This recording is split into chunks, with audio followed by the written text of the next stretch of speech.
Well, just like many of us like to get manicures, it's important to keep your dog's nails trimmed and healthy. Yes, Murphy. Kim Kendrick from Regal Beagle, along with her friend Murphy, joins us now with some tips. Hey, Kim. Hi, how are you, Benita? Good, and you? I'm great, thanks. We were telling dog stories. We both have a couple of them. And I have yet to trim my dog's nails at home. It's something I'm afraid of trying. Yes, a lot of people are very nervous of trying it at home. So how do we get started? Well, if you want, let's pull up the first full screen that we have. I'll show you pictures first, and then I'll demonstrate on Murphy.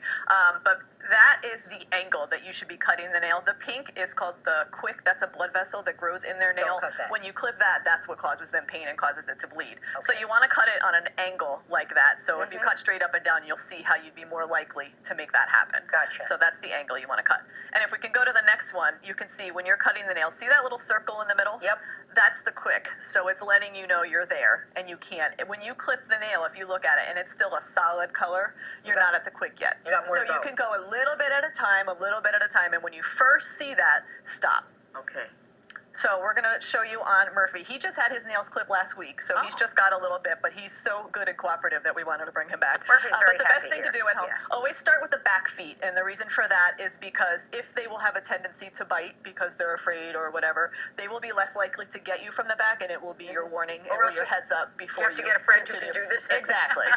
And then you want to make sure when you hold the leg up, keep it within the anatomy of their body. Don't pull it out to the side or do anything that's going to cause them pain, because that will immediately get them tense.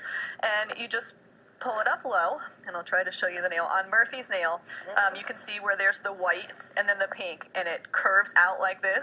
At the place where it bends, you never want to go back behind that because the quick is going to be in there. Okay. So you just want to go right when you see where it hooks. Just go right on the outside of that at that little angle. And that's it. And I don't know if you can see it on his, but there is a little bit of a circle in there, a little bit of a quick. So that's telling me I'm there. And so you that's cut it. on the angle.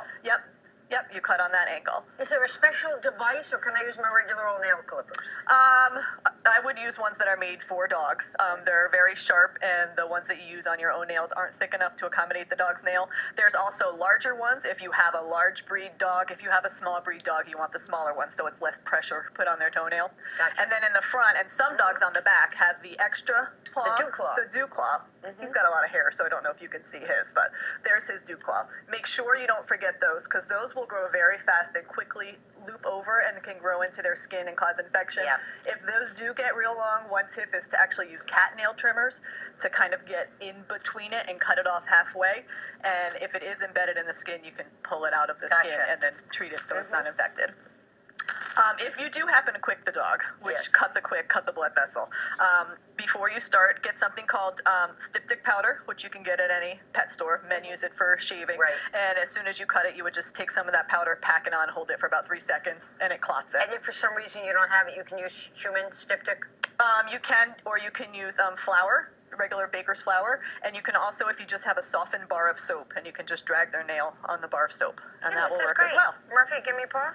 And also treats. Treats are good. If they aren't agreeable to it, have a friend.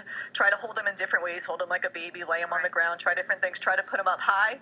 And one thing that sometimes works is if you create a distracting noise at the same time you're trying to do them. Turn on the vacuum cleaner. Do something else that's going to get their attention. In my house, that would be bad. A lot of barking. Murphy, you were great. Kim was fabulous, but you're pretty good, Murphy. He's awesome. Thank you so much. Thank you very much. We want to hear from you. If you've got a question on any of our segments, send us an email to live@noon@wnyt.com. You can also find us on Facebook and on Twitter.